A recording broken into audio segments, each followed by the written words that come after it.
Hello there. With the exit from the common market, the British lost and will lose trading volume. In the end, Simon Spurrell had to sell his company. Brexit has spoiled the cheesemaker's business so much that he had no other way out. Since the beginning of 2021, he has had to fill out certificates when exporting to the EU, which cost him £180 each time. Overnight, he lost 20% of his whole business. Spurrell has repeatedly urged the British government to remove bureaucratic hurdles over the past 2 years. So persistent was he that former Prime Minister Boris Johnson reportedly called him that damn cheeseman. But he didn't succeed. Spurrell sold its Cheshire Cheese Company to a competitor in November. This has a branch in the Netherlands and can therefore export to the EU without much bureaucracy. Examples like this abound now. UK newspapers are reporting on countless sectors struggling with Brexit issues, from hospitality to healthcare to agriculture. With each passing month, the extent of the damage Brexit has done to the UK economy is becoming clearer, even if a lot of people still deny it. During the pandemic, it was sometimes tricky to separate the consequences of COVID and Brexit, but now the picture is a little clearer. Michael Saunders, a former member of the Bank of England's Monetary Policy Committee, said on Monday, "The British economy has been permanently damaged by Brexit." Other economists see the situation just as bleakly.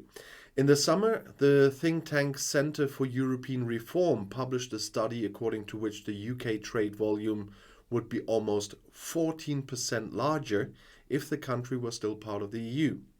The OSCE expects Britain's economy to grow at a slower pace next year than any other major economy, with the exception of Russia, of course.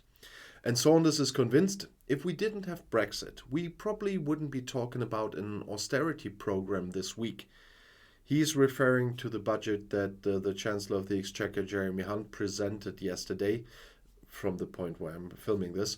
And Hunt is widely expected, and he announced tax increases and public spending cuts.